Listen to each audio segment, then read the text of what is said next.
વિદ્યાર્થી મિત્રો, આજે આપણે ગાલા પેપર 2 સોલ્વ કરીશું. એમાં સેક્શન નંબર 1 બરાબર. નીચેના વિધાનો ખરા છે કે ખોટા તે જણાવો. 4 માર્કનો પ્રશ્ન છે. એમાં પહેલો પ્રશ્ન છે કે 15 અને 19 નો લસાઅ 15 ગુણ્યા 19 છે. તો 19 એ અવિભાજ્ય સંખ્યા છે અને 15 એ વિભાજ્ય સંખ્યા છે. 15 એક વિભાજ્ય અને બીજી અવિભાજ્યનો લસા કેટલો હોય? બે સંખ્યાના ગુણાકાર જેટલો હોય. તો જુઓ, 15 ના આવે 5 તારી 15 પડે, 19 ના 19 પડે, તો લસા લઈએ તો 5 3 અને 19 આવે એટલે 15 ગુણ્યા 19 કહેવાય કે ના કહેવાય? તો માટે આપેલું વિધાન કેવું છે? સાચું છે. કેવું છે? ચલાઈ ગયો. બીજું વિધાન, જો કોઈ બહુપદીના આલેખ x અક્ષને ફક્ત એક જ બિંદુમાં છે અથવા તો સ્પર્શે તો તે બહુપદી દ્વિઘાત બહુપદી ન હોય. તો દ્વિઘાત બહુપદીની શરત શું છે? કે દ્વિઘાત બહુપદી નો આલેખ સમીકરણના બે ઉકેલ મળે તો બે બિંદુમાં છેદે, એક ઉકેલ મળે તો એક બિંદુમાં છેદે અને એક પણ ઉકેલ ન મળે તો x અક્ષને ન છેદે. એટલે દ્વિઘાત બહુપદી વધુમાં વધુ બે શૂન્યો મળે, કાં તો 0 શૂન્ય હોય અથવા 1 હોય અથવા 2 હોય. અહીંયા એવું કીધું ભાઈ કે એક બિંદુમાં છેદે છે ને દ્વિઘાત બહુપદી નથી, તો માટે આપેલું વિધાન કેવું છે? આવો કોઈ પણ એક પ્રશ્ન તમને પૂછાઈ શકે છે. ત્રીજું વિધાન, sec θ ની મહત્તમ કિંમત 1 છે. તો આપણે ત્રિકોણમિતિય કોઠો જોયો કે sec θ નું મૂલ્ય 1 થી શરૂ થાય છે અને 2 અટકે છે અને વધતું મૂલ્ય મળે છે. તો sec θ નું મૂલ્ય 1 અને 2 તથા તેની વચ્ચે છે. તો મહત્તમ મૂલ્ય કેટલું થયું? એનું 2 થયું. અહીંયા મહત્તમ મૂલ્ય કેટલું કીધું છે? 1. તો મને આપેલ વિધાન કેવું છે? ખોટું છે. બરાબર. તેને બરાબર sin a upon cos a, આ વિધાન કેવું છે? સાચું છે. તો તમારામાંથી કોઈ પણ ખાલી જગ્યા પૂછી શકે કે ખરા ખોટું પૂછી શકે. યાદ રાખવાનું, tan θ બરાબર sin θ upon cos θ, cos θ બરાબર cos θ upon sin θ, sec θ બરાબર 1 upon cos θ અને cosec θ બરાબર 1 upon sin θ. તો આ સૂત્ર યાદ રાખો તો ખરા ખોટા ખાલી જગ્યાઓમાં તમને મદદરૂપ.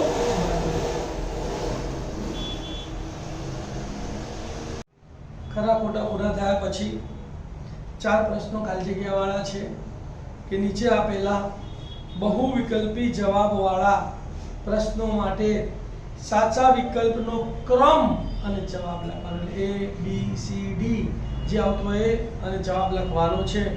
બરાબર. 5 થી 10 પ્રશ્નો છે આ. તેમાં પહેલો 5મો દાખલો જુઓ શું કહે છે? 93 વડે વિભાજ્ય હોય તેવો 5 અંકનો મોટામાં મોટો પૂર્ણાંક ખાલી જગ્યા છે. તો 93 વડે વિભાજ્યની કોઈ ચાવીઓ છે નહીં. તો શું કરવું પડશે? જે 4 વિકલ્પો આપ્યા છે એ 99999, 99993, 99975 અને 93093. એ 4 વિકલ્પો જે આપ્યા છે એમાંથી પહેલા સૌથી મોટી સંખ્યાને 99 વડે ભાગવાના, પછી એનથી નાની, પછી એનથી નાની અને છેલ્લે તો બચી ગઈ એ ભાગી શકાય ને. આપણે 4 એ 4 ચેક કર્યા તો આપણે ચોથી સંખ્યા ચેક કરવાની જરૂર નથી. બરાબર ને? તો જુઓ, તો પહેલા સૌથી મોટી સંખ્યા લઈએ તો 99999 છે. અહીંયા બધા જ નવડા છે એટલે એને કાં તો 3 વડે ભાગી શકાય કાં તો 9 વડે ભાગી શકાય. એ સિવાય બીજી કોઈ પણ સંખ્યા વડે ભાગી શકાય નહીં, એટલે એને 93 વડે ના ભાગી શકાય. એના પછીની બીજી સંખ્યા કઈ આવે છે? તો બીજી સંખ્યા મોટી સંખ્યા આવે 99993 આવે છે. બરાબર. તો 99993 આપણે 93 વડે ભાગીએ તો 93 એકા 93, 99 માંથી 93 ગયા 6 વધ્યા, ઉપર 9 બરાબર 69 થાય એટલે ભાગ ન ચાલ્યા નિશુલ્ક. ઉપરથી ફરી 9 ઉતારે 699, તો 93 સીધા 651, 699 માંથી 651 બાદ કરે 48, ઉપરથી ધારે તગડો 93 465 થાય. અહીંયા 483 આપ્યા છે એટલે એને ભાગી બાદ ચાલી શકે નહીં. તો એના પછીની મોટી સંખ્યા કઈ છે? 99975 છે. તો 99975 ને ભાગીએ 93 એકા 93, 6 વધ્યા, ઉપરથી ધારે 9 ભાગ ને ચાલ્યા નિશુલ્ક, ઉપરથી ધારે 7 93 સીધા 651, 46 વધ્યા, ઉપરથી ધારે 5 93 465 ભાગી શકાય છે. એના પછી 93 એ નાની સંખ્યા છે તો એના વડે બી ભાગી શકાય છે. 93 એકા 93 93 એકા 93 બરાબર. પણ આપણને શું કીધું છે મોટામાં મોટી સંખ્યા કીધું છે ને એટલે મોટામાં મોટી સંખ્યા કઈ આવશે બોલો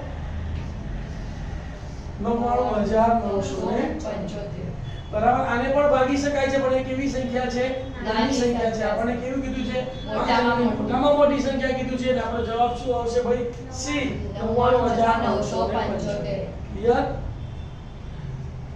છઠ્ઠો દાખલો શું કહે છે જો y બરાબર px 2 ની રેખા બિંદુ 3 અને 2 માંથી પસાર થતી હોય તો p બરાબર ખાલી જગ્યા હવે રેખા પસાર થાય છે 3 અને 2 માંથી એનો મતલબ કે આ એનો એક્સિયમ થયો એક્સિયમ કેટલો થયો 3 અને વાયમ કેટલો થયો 2 તો તમારે લખવાનું કે બિંદુ 3 અને 2 માંથી પસાર થાય છે આપણે લખવાની જરૂર નથી તમે ડાયરેક્ટ x બરાબર 3 લઈ લેવાના y બરાબર 2 લઈ લેવાના સમીકરણ છે y બરાબર p of x - 2 માં તમારે y ની જગ્યાએ 2 મૂકવાના x ની જગ્યાએ 3 મૂકવાના માઈનસ ના માઈનસ 2 ના x અને y ની કિંમત મૂકી દીધી હવે કોને સૂત્ર કરતા બનાવવાનું p ને તો -2 સામે જાય તો પ્લસ 3 ગુણાકારમાં સામે જાય તો લખાઈશું p બરાબર 2 + 2 ભાગ્યા 3 2 + 2 એટલે 4 તૃતીયાંશ શેમાં છે એમાં b માં c માં કે d માં તો b માં છે તો જવાબ શું આવશે બોલો b 4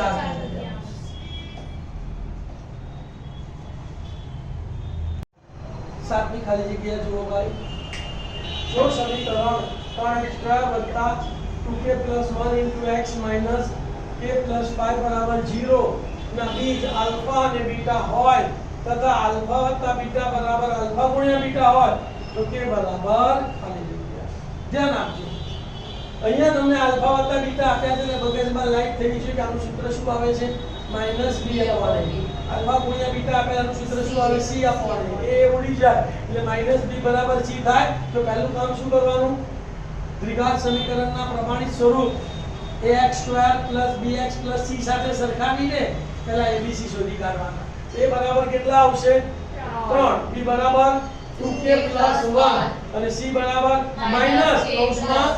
+ 5 હવે શરત લખવાની શરત કઈ છે આપણી બોલો આલ્ફા + બીટા બરાબર આલ્ફા + બીટા આલ્ફા + બીટા નું સૂત્ર આપણને ખબર છે કયું સૂત્ર છે બે બીજોનો સરવાળો -b/a અને બે બીજોનો ગુણાકાર c/a એ ઉડી ગયા તો બરાબર શું બચ્યું -b બરાબર c માઈનસ ના માઈનસ b ની જગ્યાએ શું મૂકીશું 2k + 1 બરાબર ના બરાબર c ની જગ્યાએ શું લખીશું -k + 5 બંને માઈનસ છે તો બંને માઈનસ તો 2k + 1 બરાબર k + 5 આયા કોની કિંમત શોધવાની છે એનો મતલબ કે k વાળી રકમ ડાબી બાજુ સંખ્યાને જમણી બાજુ લઈ જવાની આ k આ બાજુ આવશે તો અહીંયા શું થશે 2k - k આ વત્તા 1 સામે જશે તો 5 - 1 તો શું લખવાનું 2k - k બરાબર 5 - 1 બે k માંથી એક k ગયો તો k અને 5 માંથી એક ગયો તો 4 તો k બરાબર કેટલા આયા 4 k બરાબર 4 શેમાં છે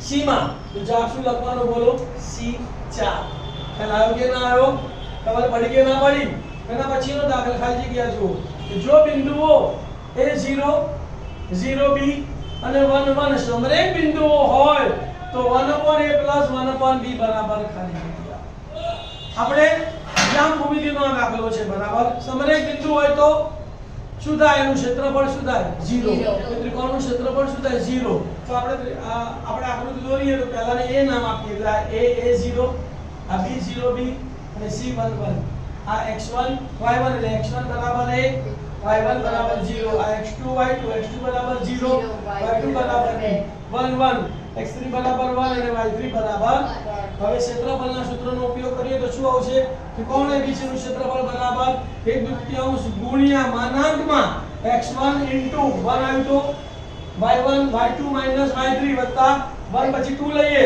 તો 3 1 આવશે તો x2 * y3 - y1 પછી x3 લઈએ તો 3 પછી 1 2 તો y1 - y2 માનાંક 2 સમરેખ બિંદુ છે એટલે ક્ષેત્રફળ કેટલું આવે 0 બે અહીંયા ભાગાકારમાં સામે જાય તો એટલે 0 * 2 લખ્યા x1 ની જગ્યાએ કેટલા લખીશું આપણે a * y2 ની જગ્યાએ b અને y3 ની જગ્યાએ 1 તો a * b - 1 વત્તા x2 કેટલો છે 0 ગુણ્યા y3 કેટલો છે 1 અને y1 કેટલો છે 0 તો 1 - 0 વત્તા x3 કેટલો છે 1 પછી y1 કેટલો છે 0 0 અને y2 કેટલો છે બી 0 માઈનસ 2 આનું સાદું બાકી ગયું 0 ગુણ્યા 2 એટલે 0 a ગુણ્યા b એટલે ab a ગુણ્યા માઈનસ 1 એટલે માઈનસ 1 0 ગુણ્યા કૌંસ એટલે 0 0 માંથી માઈનસ b ગયા એટલે માઈનસ b ગુણ્યા 1 એટલે માઈનસ b હવે જો આપણી પાસે શું સૂત્ર હતું અહીંયા કે આપણે આ 1/a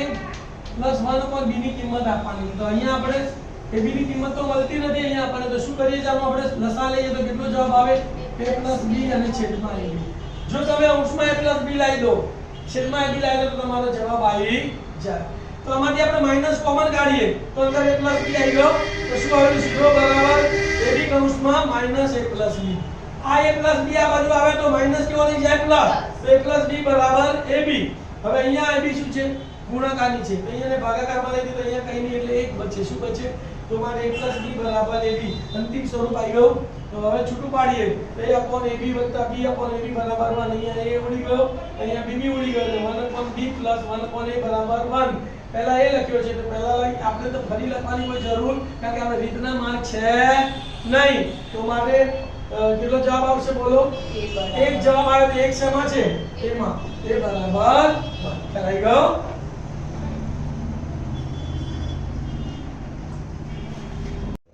ખાલી જગ્યા નંબર 9 જાન્યુઆરી મહિનામાં 5 રવિવાર હોય તો તેની સંભાવના કેટલી a 1/7 b 2/7 c 3/7 અને d 4/7 મેં તમને શીખવાડેલું કે ભાઈ દિવસ 28 હોય તેની સંભાવના કેટલી આવે પાંચમા વારની 0 29 હોય તો 1/7 30 હોય તો 2/7 31 દિવસ હોય તો 3/7 જાન્યુઆરી મહિનાના દિવસ કેટલા 31 તો પાંચમા વારની સંભાવના કેટલી આવે 5/7 4 અઠવાડિયાના 28 દિવસ બાદ કરીને 3 આયા તો સંભાવના કેટલી આવશે 3/7 બરાબર ચલાઈ ગયો ચલો હવે બહુપદી p of x બરાબર x² પ્લસ 99x વત્તા 127 ના શૂન્યો માટે સાચું વિધાન કાઢી દીધા તમને વિકલ્પ આપ્યા છે બંને શૂન્ય ઋણ હોય બંને શૂન્ય ધન હોય એક શૂન્ય ધન અને એક ઋણ હોય બંને શૂન્ય સમાન અહીંયા સહગુણક b પણ પ્લસ છે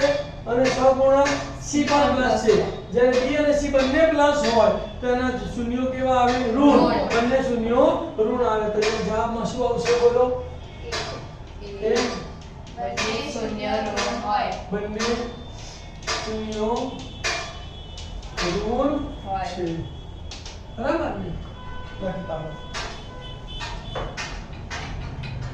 પત્ર નંબર 2 નીચેના આપેલા વિધાનો સાચા બને તેમ કૌંસમાં આપેલા જવાબોમાંથી યોગ્ય જવાબ પસંદ કરીને ખાલી જગ્યા પૂરો 11 થી 16 દાખલા 6 માર્કના દાખલા તમારા રીતે પૂછાશે કે 3 વિકલ્પો આપ્યા હશે એમાંથી તમારે એક વિકલ્પ સાચો પસંદ કરીને ખાલી જગ્યા પૂરવાની છે વિકલ્પની ગણતરી કરવી જરૂરી નથી ગણતરીના કોઈ માર્ક નથી પણ ગણતરી કરશો તો જ તમારો સાચો જવાબ આવશે ગણતરી નહીં કરો તો કયો જવાબ સાચો છે તમને ખબર નહીં પણ અટકળે લખી નાખશો તો 100% નપાસ થવાના ચાન્સીસ છે માટે આપણે ગણતરી કરીને જવાબ સાચો લખવાનો બરાબર તો જુઓ 11મો કે જો અવલોકનો 6 7 x 8 y અને 14 નો મધ્યક 9 હોય તો x + y બરાબર ખાલી જગ્યા કૌંસમાં આપ્યા છે 20 10 અને 19 તો આપણે મધ્યકનું સૂત્ર ખબર છે અવર્ગીકૃત માહિતીના મધ્યકનું સૂત્ર કયું છે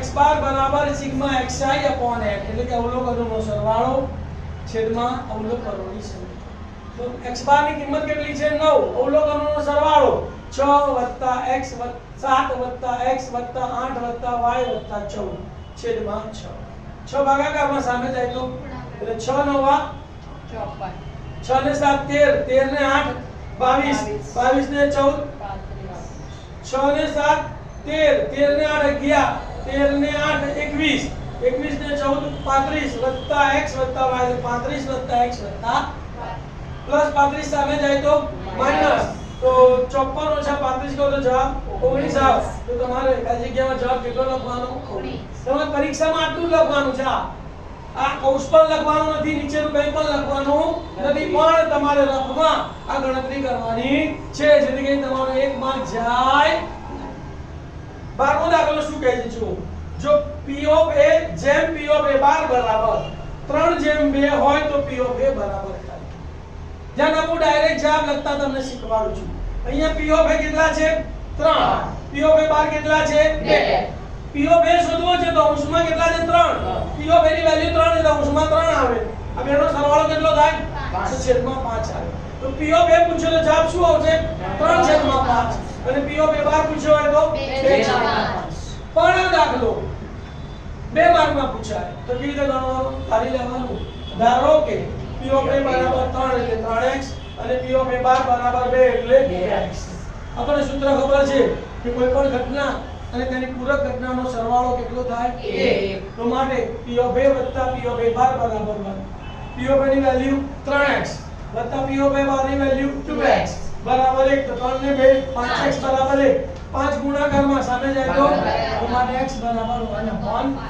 વેલ્યુ કોની શોધવાની છે P of A ની. તો P of A ની વેલ્યુ કેટલી છે 3x. તો હવે લખવાનું P of A બરાબર 3x બરાબર 3x ની જગ્યાએ કેટલા મૂકવાના 1/5.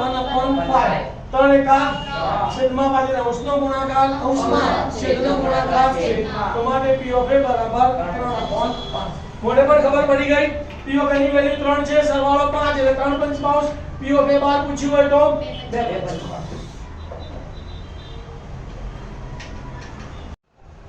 13મી ખાલી જગ્યા. બે સમકેન્દ્રીય વર્તુળોની ત્રિજ્યા 40 સેમી અને 41 સેમી છે. મોટા વર્તુળની એવી જીવા કે જે નાના વર્તુળને સ્પર્શતી હોય તો તે જીવાની લંબાઈ ખાલી જગ્યા સેમી હોય. ધ્યાન આપજો બોર્ડ ઉપર. સમકેન્દ્રીય વર્તુળો તો આ ઓકેન્દ્રિત બે સમકેન્દ્રીય વર્તુળો છે. આ મોટા વર્તુળની જીવા AB એ નાના વર્તુળને M બિંદુએ સ્પર્શે છે. આ નાના વર્તુળની ત્રિજ્યા થઈ અને આ મોટા વર્તુળની ત્રિજ્યા થઈ. નાના વર્તુળની ત્રિજ્યા કેટલી છે 40. મોટા વર્તુળની ત્રિજ્યા કેટલી છે અને આ ત્રિકોણ કેવો બન્યો કાટકોણ ત્રિકોણ. તો આપણને ખબર છે 9:40:41. બોલો 9:40:41. તો માટે આ MB કેટલા થશે 9. હવે M એ જીવા AB નું શું છે મધ્ય બિંદુ છે. તો AB નું માપ MB થી કેવું થાય બમણું. તો માટે AB બરાબર 2 × 9 એટલે AB બરાબર 18. તો જીવાની લંબાઈ કેટલી થઈ 18 સેન્ટીમીટર. ખ્યાલ આવી ગયો કે ના આવી ગયો. આવો એક દાખલો હશે ને હશે. તો અને જો અહીંયા આ ત્રિપુટી લાગુ ન પડતી હોય તો પાયથાગોરસનો ઉપયોગ કરીને MB શોધવાના અને એના ડબલ કરી દો એટલે AB મળી જાય. ખ્યાલ આવી ગયો. ચલો એના પછીની ખાલી જગ્યા 14મી. એક વર્તુળની બહારના બિંદુ Q માંથી દોરેલા સ્પર્શકની લંબાઈ 24 સેન્ટીમીટર અને બિંદુ Q નું વર્તુળના કેન્દ્રથી અંતર 25 સેન્ટીમીટર છે તો તે વર્તુળની ત્રિજ્યા ખાલી જગ્યા સેન્ટીમીટર થાય. ધ્યાન આપજો. આ વર્તુળ છે O કેન્દ્રિત અને એનું બહારનું બિંદુ Q છે. એમાંથી આ દોરેલો સ્પર્શક છે. સ્પર્શકની લંબાઈ કેટલી છે 24. વર્તુળના કેન્દ્રથી બહારના બિંદુનું અંતર કેટલું છે અને આ એની ત્રિજ્યા છે. અને સ્પર્શ બિંદુ દોરેલી ત્રિજ્યા સ્પર્શકને લંબ હોય છે એટલે કાટકોણ ત્રિકોણ બની ગયો.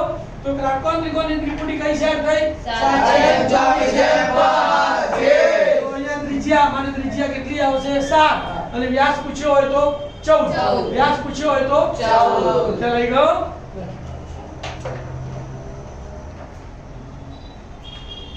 પંદરમી ખાલી જગ્યા જુઓ ભાઈ. 8 સેન્ટીમીટર ત્રિજ્યા વાળા વર્તુળને અંતર્ગત હોય તેવા ચોરસનું ક્ષેત્રફળ ખાલી જગ્યા સેન્ટીમીટર સ્ક્વેર થાય.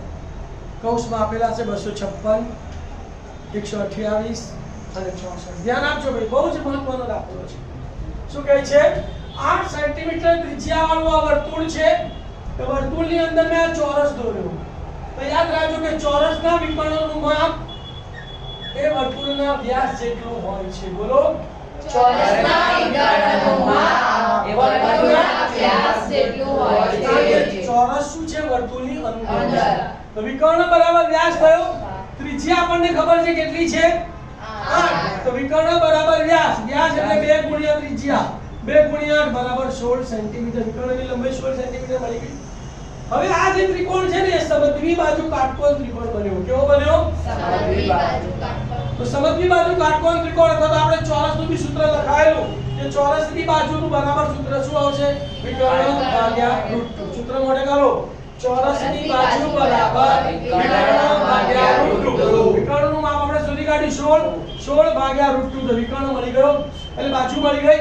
બાજુ મળી ગઈ તો ચોરસના ક્ષેત્રફળનું સૂત્ર ખબર છે બાજુનો વર્ગ. તો ચોરસનું ક્ષેત્રફળ બરાબર બાજુનો વર્ગ. 16 છેદમાં વર્ગમૂળમાં 2 નો વર્ગ. 16 નો વર્ગ 256 વર્ગમૂળમાં 2 નો વર્ગ 2 256 ભાગ્યા 2 કરો એટલે 128 સેન્ટીમીટરનો સ્ક્વેર.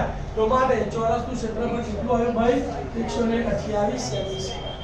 ખ્યાલ આવ્યો ભાઈ? બહુ જ યાદ રાખજો, વર્તુળની અંદર જ્યારે ચોરસ દોરવામાં આવે ત્યારે ચોરસના વિકર્ણનું માપ એ વર્તુળના વ્યાસ જેટલું થાય અને ચોરસની બાજુ બરાબર વિકર્ણ ભાગ્યા √2 અને બાજુ મળી જાય તો પરિમિતિ કહે તો પરિમિતિ શોધી શકાય, ક્ષેત્રફળ કહે તો ક્ષેત્રફળ શોધી શકાય. 16 ની ખાલી જગ્યા. એક વર્તુળ માટે પરિઘ અને ત્રિજ્યાનો તફાવત 37 સેન્ટીમીટર છે. આથી વર્તુળનો પરિઘ ખાલી જગ્યા સેન્ટીમીટર થાય. કૌંસમાં જવાબ આપ્યો 7, 44 અને 22. ધ્યાન આપો અહીંયા. તમને જે શરત આપી હોય એનો તમારે ઉપયોગ કરવાનો છે. શરત શું છે? પરિઘ અને ત્રિજ્યાનો તફાવત કેટલો છે? તો પરિઘ એટલે 2πr, તફાવત એટલે માઈનસ r બરાબર 37. બંનેમાંથી r કોમન દેખાય છે. r ને કોમન કાઢ્યો તો શું બચ્યું અહીંયા? r * 2π - 1 બરાબર 37. ચલો પાઈ ની કિંમત મૂકીએ 22/7. તો r કૌંસમાં 2 * 22/7 - 1 બરાબર 37. દસ આવશે 7 7 એકા 7 અને કૌંસમાં શું થશે 22 * 44 - 7/7. 44 - 7/7. 44 માંથી 7 જાય તો 37/7. હવે r ને સૂત્ર કરતા કરી દઈએ. 37 ગુણાકારમાં સામે જાય તો ભાગાકારમાં, 7 ભાગાકારમાં સામે જાય તો લખાઈશું માટે r બરાબર 7 * 37/37. 37 ઉડી ગયા તો ત્રિજ્યા કેટલી આવી? 7. હવે આપણને પરિઘ શોધવાનું કીધું છે તો પરિઘનું સૂત્ર લખવાનું. પરિઘ બરાબર 2πr. બેન હવે પાઈ ની જગ્યાએ 22/7 અને r ની જગ્યાએ 7 7 ઉડી ગયા 22 * 2 44. તો પરિઘનું માપ કેટલું આવ્યું? 44 સેન્ટીમીટર. વિદ્યાર્થી મિત્રો અહીંયા તમારું સેક્શન A પૂરું થાય છે. બરાબર? ખૂબ ધ્યાનથી જે પણ તમને સૂત્રો, જે બી ટૂંકી રીતો તમને સમજાવવામાં આવી છે તમે યાદ રાખજો તો તમે ખૂબ ઓછા સમયમાં પેપરનું સેક્શન A લખી શકશો.